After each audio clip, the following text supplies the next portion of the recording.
అందరికీ నమస్కారం అండి. ఈరోజు కథ ఆఫీసు నుంచి రాగానే కాఫీతో పాటు ఉత్తరం అందించింది శ్రీమతి. కార్డు రేటు 15 పైసలు ఉన్నప్పటి కాలం నాటి ఉత్తరం అది. రమణమత్త ఇది. ఒకసారి అర్జెంటుగా వచ్చి పొమ్మని ఎవరి చేతో రాయించింది. బేరింగ్ పడిందని మా ఆవిడ ఏడుపు. వివరంగా ఓ ఇన్లాండ్ ఉత్తరం రాయించుకోవచ్చుగా, పిసినార్తనం కాకపోతే పోయేటప్పుడంతా మూట కట్టుకుని పోతుంది కామోసు అంటూ అక్కసు. ఆ మధ్య తిరుపతి పోతూ రమణమత్తయ్య ఇక్కడ దిగింది. వెళ్లే ముందు నా చేతిలో ఒక డిపాజిట్ రసీదు పెట్టి దాచమంది. 50,000 బాండది. గడువుకింకా 3 నెలలుంది. కొడుకుల చేతిలో పెట్టకుండా ఇక్కడెందుకు దాచమందో అర్థం కాలేదు. అడిగితే బాగుండదని ఊరుకున్నా. బ్యాంకులో వడ్డీ మరీ తక్కువగా ఉందిరా అబ్బాయి, ఎక్కువ వడ్డీ వచ్చేదేమైనా ఉంటే చూడు, అక్కడే వేద్దాం అంది. మా ఆవిడ ఊరుకోకూడదు. ఎక్కువ వడ్డీ మేమే ఇస్తాం, మాకివ్వండి పిన్నిగారు అనేసింది. అంతే. రమణమత్తయ్యకి కోపం చూడాలింకా. అందరికీ నా డబ్బు మీదే కన్ను. నేనేమన్నా అంత ఎతిమతం దానిలా కనిపిస్తున్నానా అన్నట్లు మాట్లాడింది. ఆవిడ ధోరణి నాకు తెలుసు గనక నేనేమీ మాట్లాడలేదు, కానీ మా ఆవిడ మాత్రం చాలా బాధపడింది. అందుకే నేను ఊరికి బయలుదేరేటప్పుడు ముభావంగా ఉంది. అయినా తప్పదు. రమణమత్తయ్యకు నాకు ఉన్న సంబంధం అటువంటిది. రమణమత్తయ్య నాకు సొంత మేనత్త కాదు, మా నాన్న సవితి తల్లి కూతురు. అయినా ఇద్దరు సొంత అన్నా చెల్లెళ్ల కన్నా అభిమానంగా ఉండేవారు. నల్లగా పొట్టిగా గుమ్మటంలాగా ఉంటుంది. రమణమత్తయ్య మొగుడు పుష్కరాలకని పోయి కృష్ణలో కొట్టుకుపోయే నాటికి నట్టింట్లో 4 పసికొనలు. వాళ్లను ఆవిడ సాకిన తీరు వర్ణనాతీతం. తినడానికి ఉండడానికి కరువు లేదు. తల్లివైపు నుంచి ఆస్తి వచ్చింది ఆవిడికి. మగదిక్కులేని సంసారం. చేతిలో దమ్ముడి లేకపోతే సంసారం బజార్న పడదా అని ఆవిడ ఆడభయం. ఊళ్ళో వాళ్ళకి వడ్డీకి డబ్బులిచ్చేది. వస్తువుల విషయంలో పరమ నిక్కచ్చి. రమణమ్మ అమ్మో కాబోలివాలా నయం అన్న పేరు తెచ్చుకుంది. ఆమె గయ్యాళితనము పిసినారితనమే ఒక రకంగా సంసారాన్ని ఆదుకుందా రోజుల్లో. ఒంటి మీదెప్పుడూ ఒకటే నీరు కావిరంగు చీరుండేది. ఖర్చని తలకి నూనె కూడా సరిగ్గా రాసుకునేది కాదు. 30 ఏళ్లకే 50 ఏళ్ల ముసలమ్మలాగా ఉండేది. పిల్లల్ని మాత్రం పువ్వుల్లాగా తీర్చిదిద్దేది. ఇంటిని అంతే. పిల్లలకు రకరకాల డ్రెస్సులు వేసేది. రంగురంగుల ముగ్గులు ముంగింట్లో తీర్చిదిద్దేది. ఆవిడకొచ్చినన్ని పిండి వంటలు మా అమ్మకు కూడా రావని మా నాన్న దిప్పుతూ ఉండేవాడు. అయితే ఆ చేసినవేవి బయట వాళ్లకు పెట్టేది కాదు. తన పిల్లలకు జిలేబీ చేతిలో పెట్టి ఎదురుగా ఉన్న మాకు దొడ్లోని జామకాయలు ముక్కలుగా కోసిపెట్టేది. మాకు అనేంటిలే, తను తినేది కాదు. జామ చెట్టును ఎక్కడ చూసినా రమణత్తయ్య గుర్తుకొస్తుంది. అందరిలాగా కోరికలు తీర్చేందుకు పిల్లలకి తండ్రి లేడు కదా. ఇక నా సంగతంటావా? ఈ పిల్లలు సక్రమంగా పెరిగితే నాకదే 1,000,000 అంటుండేది. మా నాన్నలాంటి వారెవరైనా ఎప్పుడైనా పిసినారితనానికి మందలించడానికి పూనుకుంటే. అన్నట్లు రమణమత్తయ్య కథలు బాగా చెబుతుంది. భానుమతిలాగా కమ్మగా పాడుతుంది. మా ఇంటి రేడియోలో నుంచి వచ్చే పాటలకు ఆవిడ గొంతు కలిపి పాడుతుంటే వినడానికి చాలా హాయిగా ఉండేది. సంగీతం అన్నా హిందీ అన్నా ప్రాణం. అస్తమానం పిల్లల్ని హిందీ చదవమని సతాయించేది. 2వ కూతుర్ని హిందీలో విశారద దాకా చేయించింది. ఆ అమ్మాయి ఒక హై స్కూల్లో హిందీ టీచర్గా చేరి ఒక క్రిస్టియన్ అతన్ని ప్రేమించి పెళ్లి చేసుకుంది. అది వేరే కదా. కృష్ణాష్టమికి ఎన్ని రోజులుందండి అని అడుగుతున్నారు బస్సులో ఎవరో. ఉలిక్కిపడి ఈ లోకంలోకి వచ్చి పడ్డాను. బస్సు ఒంగోలు పొలిమేరల్లోకి వస్తుంది. కృష్ణాష్టమి పేరు వినంగానే మళ్ళీ మా రమణమత్తయ్యే గుర్తుకొచ్చింది.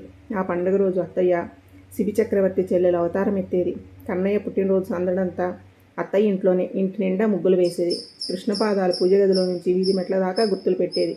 చీకటి పడేలోగా చిన్ని కృష్ణ ఆ గుర్తుల మీద తన పాదాలు మోపుతూ ఇంట్లోకి వస్తాడని ఆమె నమ్మకం. కృష్ణుడికి ఇష్టమైన వెన్నతో చేసిన ఉండలు తయారుగా ఉంచేది.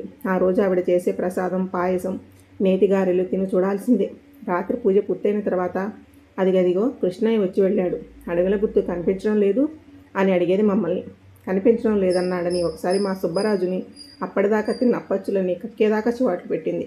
ఆవిడ నోటికి జడిసి అవునవును కృష్ణుడు వచ్చాడు, అదిగో పాదాల గుర్తులు అనేవాళ్ళం మేము. మరి ఆవిడ భక్తి అలాంటిది. పెద్దవాడికి కృష్ణమూర్తని, 2వ వాడికి వాసుదేవమూర్తని, ఆడపిల్లలకు శ్యామలా రుక్మిణి అని పేర్లు పెట్టుకుంది. రుక్మిణి ఆ పేరుని సార్థకం చేసుకోవడానికన్నట్లు ప్రేమించిన వాడిని పెళ్లి చేసుకునేటందుకు ఇల్లు విడిచి వెళ్ళిపోయింది. బస్సు చీరాల చేరేసరికి దాదాపు తెల్లారిపోయింది. ఏదో ఊళ్ళో ఆగి మళ్ళీ బయలుదేరే సమయానికి బస్సు ఎక్కుతూ కనిపించాడు సుబ్బరాజు. అనుకుంటూనే ఉన్నా, నువ్వు ఇవాళ్ళో రేపో దిగుతావని అన్నాడు నా వంకాదోలా చూసి నవ్వుతూ. నా పక్క ఖాళీ ఉంటే వచ్చి కూర్చున్నాడు. సుబ్బరాజు నా క్లాస్మేట్. వాళ్ళ నాయన రమణమత్తయ్య పొలం కౌలుకు చేసేవాడు. ఆ తర్వాత ఊరికి ప్రెసిడెంట్ అయ్యాడు. వీడు వాళ్ళ నాన్న అడుగుజాడలలోనే నడుస్తున్నాడు. ప్రస్తుతానికి ఊళ్ళో ఓ గీతామందిరం కట్టించే పనిలో బిజీగా ఉన్నట్ట.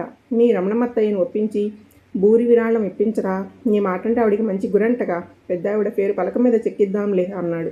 నువ్వే అడక్కపోయావా కృష్ణుడి పేరు చెబితే ఆవిడ కాదనదే అన్నాను నేను. ఆవిడకి అనుమానాలు జాస్తిరా బాబు. అందరూ ఆవిడ ఆస్తిని కాజేయడానికే కూర్చున్నారనుకుంటుంది. అందుకే బాగా అయింది శాస్తి అన్నాడు.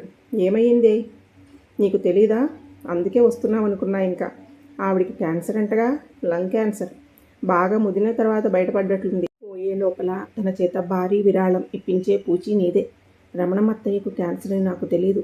మా ఊరొచ్చినప్పుడు బాగానే ఉందే, మీ ఊరొచ్చిందా అని ఆశ్చర్యపోయాడు సుబ్బరాజు. నా దగ్గర బాండ్లు దాచినట్లు కూడా తెలియదు వీళ్ళకి. బహుశా దానికోసమే నాకు కబురు పంపించినట్లుంది. బాండ్లు వెంట తీసుకురావడం మంచిదయ్యింది. క్యాన్సర్ వస్తే పల్లెటూరులో ఏం చేస్తుంది? ట్రీట్మెంట్ తీసుకోదా అని అడిగా. డబ్బు ఖర్చుని వద్దందిట. ఊళ్ళో ఆచార్యులు ఏదో మందిస్తున్నాడు. పెద్దాడు అలిగి వేరే కాపురం పెట్టాడు. వాసు స్టేట్స్లో ఉంటున్నాడాయే. పెద్దలుడు మంచాడు కాదంటారు. రెండో పిల్లని దగ్గరికి రానివ్వదు అన్నాడు సుబ్బరాజు. పిల్లల్ని పూల చెట్ల మాదిరి సాకింది. గారాబంతో పెద్దాడు చెడ్డాడు. రెండోవాడు అందకుండా పోయాడు. ఆడపిల్లలు ఇప్పుడు ఆడపిల్లలేగా. ఇంటికెళ్ళి చూశాక రమణమ్మత్తయ్య పరిస్థితికి జారేసింది. లంకంత ఇంట్లో పనిపిల్లను నెట్టుకుని ఒంటరిగా నెట్టుకొస్తుంది. క్యాన్సర్ తెచ్చిన మార్పు కనిపిస్తూనే ఉంది. వేదాంతం బాగా వంటపట్టింది. ముందు నుంచి నాకు ఈ పిల్లలు తోడు లేరుగా. నా కన్నయ్యే నా వెంట ఉండి నడిపించాడు. ఆ చల్లనయ్య చల్లంగా చూస్తే చాలు అంది మంచంలో నుంచే.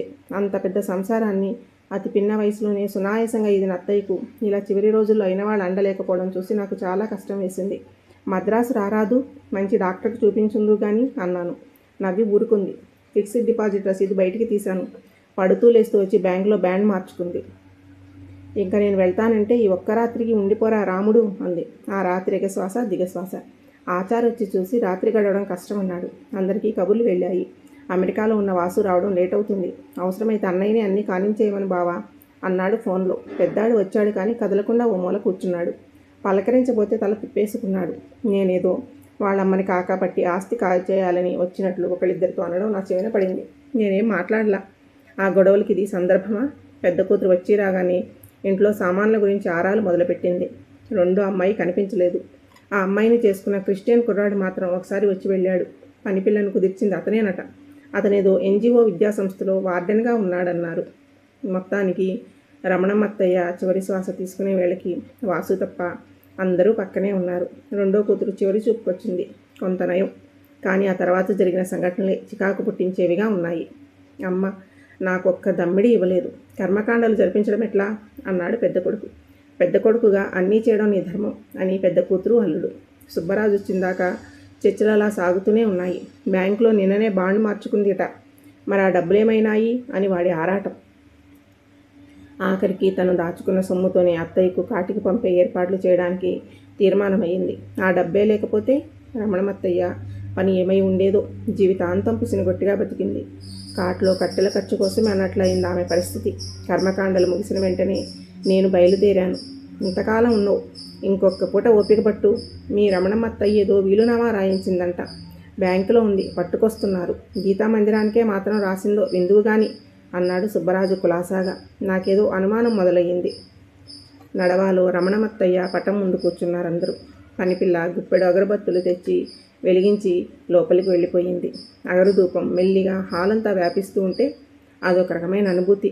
ఈ ఇంట్లో ఈ ప్రశాంతత ఎల్లకాలం ఇలాగే కొనసాగితే బావుణ్ణు. ఈ ఆస్తి పంపకాల తర్వాతైనా అత్తయ్య ఆత్మకు శాంతి లభిస్తుందా? మెల్లిగా అక్కడి నుంచి తప్పుకుని దొడ్లో జామ చెట్టు కింద కుర్చీ వేసి కూర్చున్నాను. చెట్టు నిండా చిలక్కొట్టిన పళ్ళు చాలా ఉన్నాయి. వగురుకాయల కోసం పిల్లలు కొట్టుకుంటున్నారు. జామ చెట్టును చూస్తే రమణమ్మత్తయ్యే గుర్తుకొస్తుంది. లోపల నుంచి ఒక గోలగా మాటలు వినిపిస్తున్నాయి. అమ్మ మీకు ఉత్తరం ఏమందయ్యా అంటూ ఒక కవరు ఇచ్చిపోయింది పనిపిల్ల. కవరు తెరిచి కాగితం మడతలు విప్పాను. అత్తయ్య ఎవరి చేతో రాయించిన ఉత్తరం అది. ఇది నా స్వార్జితమైన ఆస్తి. కొంత మా అమ్మ వైపు నుంచి వచ్చిన నా ఇష్టం వచ్చినట్లు పంచుకునే అధికారం ఉందని లాయర్ గారు అన్నారు. నా పిల్లలకు చాలా ప్రేమానురాగాలు పంచి ఇచ్చాను. వడ్డీతో సహా అసలు కూడా వసూలైతే కానీ మళ్ళీ అప్పిచ్చే అలవాటు లేనిదాన్ని నేను. నా కన్నవాళ్ళు ఇంకా నా రుణం తీర్చుకోలేదు కనుక మళ్ళీ వాళ్ళకేమీ ఇవ్వలేను. ప్రతి కృష్ణాష్టమి రోజు కన్నయ్య నా కోసం నా ఇంటికి వస్తూ ఉంటాడు. ఈసారి వచ్చినప్పుడు నేను లేకపోతే దిగులు పడతాడేమో. అది నేను భరించలేను రాముడు. అందుకే నేను ఒక నిర్ణయం తీసుకున్నానురా. ఈసారి కృష్ణాష్టమికి కన్నయ్య నా ఇంటికి వచ్చే వేళకి నట్టింట్లో నేను లేకపోయినా నాలాంటి వాళ్ళు ఇంకెవరైనా ఉండాలి. కన్నబిడ్డల ప్రేమానురాగాలకు దూరమై పరితపించే నాలాంటి తల్లులు తండ్రులు దేశంలో కోకొల్లలు. అందులోని కొంతమందికైనా నా ఇల్లు ఆశ్రయం అయితే చాలు. నాలాంటి వృద్ధులను సాకాలంటే మాటలా? ఎంతో ఓపిక సహనం కావాలి. సేవాభావం ఉండాలి. ఈ రెండు నా చిన్నల్లుడి దగ్గర దండిగా ఉన్నాయి. అతన్ని ఒప్పించి ఈ వృద్ధాశ్రమాన్ని నిర్వహించేలా చూసే బాధ్యత నీదేరా రాముడు. ఆశ్రమ నిర్వహణకు గాను నా దగ్గరున్న ఆస్తి బొటాబొటీగా సరిపోతుంది. సుబ్బరాజు గీతా మందిరానికి ఇచ్చేందుకు కూడా ఇంకా ఏమీ మిగల్లేదు. లోపల నుంచి అరుపులు పెద్దవయ్యాయి. సుబ్బరాజు భుజాన కండవా వేసుకుని విసురుగా బయటికి వెళ్ళిపోయాడు. నా వెనకనే మిగిలిన వాళ్ళు దుమ్మదుమ్మలాడుతూ. గంటలో ఇల్లంతా ఖాళీ అయింది.